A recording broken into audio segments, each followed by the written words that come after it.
Hola, bon dia. Últimament m'he estat fixant en que la gent té el costum de que totes les imatges que té en el seu ordenador, les quals li interessa augmentar els nivells o l'exposició de les imatges, és a dir, millorar-les, la gent acostuma a utilitzar el Photoshop per a aquesta tasca. Tanmateix, hi ha molts altres programes molt més simples i barats que Photoshop que permeten obtenir uns resultats també òptims respecte de les imatges que nosaltres volem modificar. En aquest cas, jo us vull parlar de Lightroom 3D, Lightroom 3, que és un programa creat pels mateixos fabricants de Photoshop, el qual ens permet realitzar modificacions en les imatges a partir d'uns filtres que ja tenim memoritzats al nostre programa. A més, el seu ús és bastant més senzill que Photoshop pel tema pinzells i tot aquest rotllo. Mira, perquè us en feu una idea, farem una modificació en directe, anant a arxiu i important una nova imatge. És necessari carregar totes les imatges dintre de l'arxiu, dintre del programa, perquè si no ens serà absolutament impossible modificar-les. Quan anem a la pestanya de modificacions i d'importacions, veureu que ens permet navegar per totes les carpetes del nostre disc dur, del nostre ordenador. En aquest cas, jo aniré a l'escriptori, aquí, clico un cop, llavors m'apareix tots els recursos, totes les imatges o fins i tot vídeos que podria arribar a importar i treballar després amb l'ordenador. Per seleccionar-ho, en el cas de que no sortís seleccionat o que hi haguessin moltes, jo sempre recomano de seleccionar totes les imatges i recursos que et doni el programa per seleccionar, per triar, i que després tu manualment vagis per mitjà d'aquest quadrat, o donant una visualització prèvia, que seleccionis els recursos que més t'interessin. En el cas de que volguessis tots, podries seleccionar-ho tot a la vegada, o deseleccionar-ho tot en el cas de que volguessis fer una selecció ben triada dels recursos que voldràs fer servir. Quan tinguis els recursos seleccionats, només caldrà que apretis a importar. Llavors aquest recurs es carregarà directament a la memòria del nostre programa. Un cop estiguem dintre de la memòria, a importaciones anteriores tindràs tots els recursos, no? Generalment quan importes un nou recurs t'apareix dintre d'una espècie de mini carpeta que et crea el programa.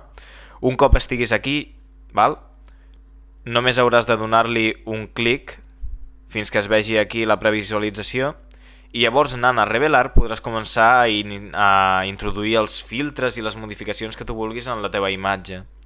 Repeteixo, aquest programa únicament treballa amb filtres i només ens dona l'opció de treballar amb pinzells en el cas dels ulls vermells i de sobreexposicions de colors.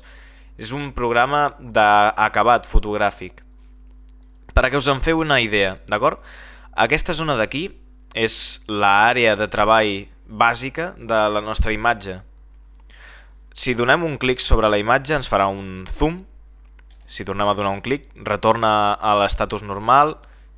Tenint el zoom aplicat, podem navegar des d'aquí o arrossegant-nos amb la nostra mà.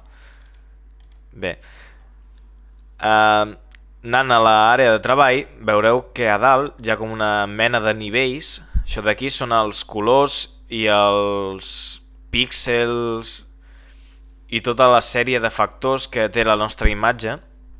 Podem clicar i arrossegar cap un dels costats aquests paràmetres i observar en temps real les variacions que tenen les nostres accions sobre la imatge. D'acord? Això d'aquí seria si volguéssim, per exemple, donar una major claretat a la nostra imatge, més llum, menys llum. Tanmateix és bastant més precís treballar des dels paràmetres de pestanya que hi ha aquí a sota. Comencem per al paràmetre bàsic, que generalment ve plegat juntament amb els altres. Nosaltres només l'hauríem de desplegar. I des d'aquí podríem operar amb les diverses opcions que ens dona el programa. Per exemple, amb temperatura podria augmentar el color groc de la imatge. D'acord? Una mica més. Amb el matiz podria fer que les fulles es veiessin més verdes. amb l'exposició aconseguiria més o menys llum dintre de la meva imatge. Amb recuperació aconseguiríem que alguns detalls de la imatge original es mantinguessin. En aquest cas jo acostumo sempre a ficar-ho al màxim. En aquest cas, com que m'interessa que sigui una imatge bastant clara de fons, deixaré la recuperació a 18 o 14, 15. La deixo a 15. Amb luz de relleno aconseguim més o menys llum. És com si tinguéssim un focus artificial apuntant a la nostra imatge.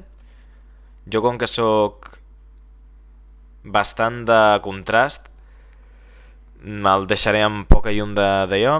Els negres, depenent de la imatge que estigueu fent, us interessarà més o menys. Aquí, com que estem treballant amb un motiu natural, li donarem poc negre. Després el brillo i contraste, que són dues opcions que Photoshop també porta per defecte. El contraste acostuma a ser bastant agradable. Farem una mica més brillant això. Després, ja veieu que és simplement anar tocant pestanyetes i anar mirant quines són les repercussions que té sobre de la imatge que nosaltres hem introduït al programa. És molt intuïtiu. Aquí, per exemple, podríem deixar-ho en blanc i negre o reduir la quantitat de color o per contra augmentar la gamma de colors fins a un nivell subrealista, gairebé podríem dir-ho. Vale. Dintre de curves i tonos podríem modificar la curva de colors. Això és una opció bastant complexa de fer servir perquè tocaríem directament a les sobreexposicions i tot això, perquè us en feu una idea. Jo ara estic modificant la corba i la il·luminació del fons i una mica també la de les flors ha variat. En canvi, si el tiro cap a sota, les ombres s'intensifiquen. Jo no acostumo a fer servir les corbes de to perquè amb altres d'allò, per exemple amb dividir tonos, pots també tocar les il·luminacions sense haver d'operar amb corbes. I amb detalle et permet també opcions molt interessants. Dintre de detalle apareix com una espècie de lupa que és molt interessant perquè et permet veure a petita escala les modificacions que tu estàs introduint. Per exemple, si nosaltres poséssim molt d'enfoque, veuríem com els píxels es tornen completament durs. Això només és aconsellable fer-ho amb imatges de molt poca qualitat en les quals els píxels es combinen i no permeten veure veritablement què és el que hi ha a la imatge. No obstant això, si la nostra càmera no és professional, és molt aconsellable donar-li una reducció de soroll, perquè els píxels es fusionin amb el fons. Tampoc cal passar-se perquè si li donem molt, perdrem molt de detall dintre de la imatge. Sempre és aconsellable deixar una mica perquè les zones difuminades es fusionin amb el rerefons. També podem millorar el detall de la nostra reducció de soroll i una mica el contrast. Els colors generalment no varien massa si nosaltres prèviament hem fet una introducció de paràmetres de bàsic. També podríem jugar amb la qualitat de la càmera en el cas de que nosaltres, fóssim fotògrafs professionals i volguéssim tocar els matisos de les ombres. En aquest cas no tindrà repercussions massa significatives perquè els matisos amb els que estem operant no són massa representatius. Podríem, com podeu veure, arribar a canviar el color de les flors, fer-ho que fossin completament verdes, tot i que queda molt irreal, o que fossin de color taronja, com si fos unes flors de tardor. Podríem fer que fossin de color rosa i podríem intensificar el color rosa fins a convertir-lo en lila o tornar-lo a un groc una mica més intens que abans. Jo el deixaré amb rosa, un rosa taronja aquest curiós. Fiquem una mica més d'aquí perquè veieu la diferència respecte a la imatge original.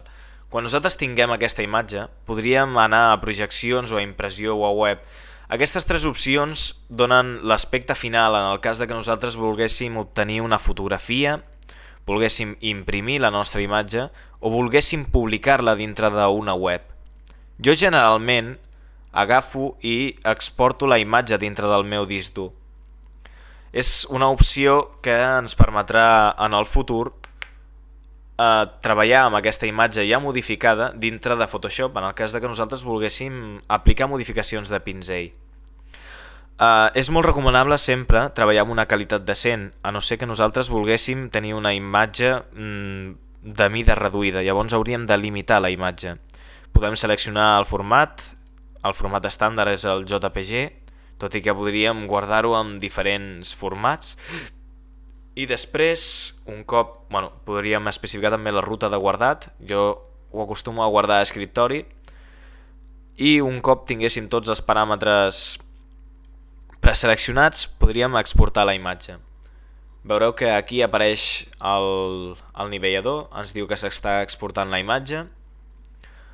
Un cop s'exporti, ens donarà la confirmació, veus? Tarea completada, es tornarà a l'estat normal, i ja podrem veure les modificacions que s'han sofert respecte a la imatge original. Arrossegaré aquesta imatge, que és l'original, dintre de l'exportació sense títol, que és la carpeta que ha creat el programa per defecte i dintre de la qual hi ha la imatge original.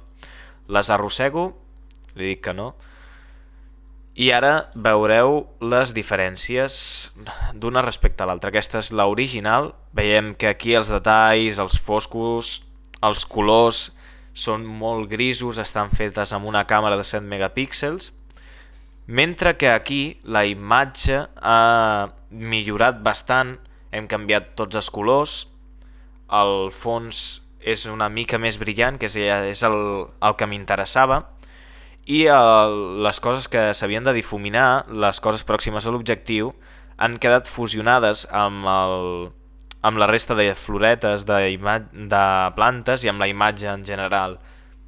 Espero que us hagi agradat aquest tutorial i que us sigui útil.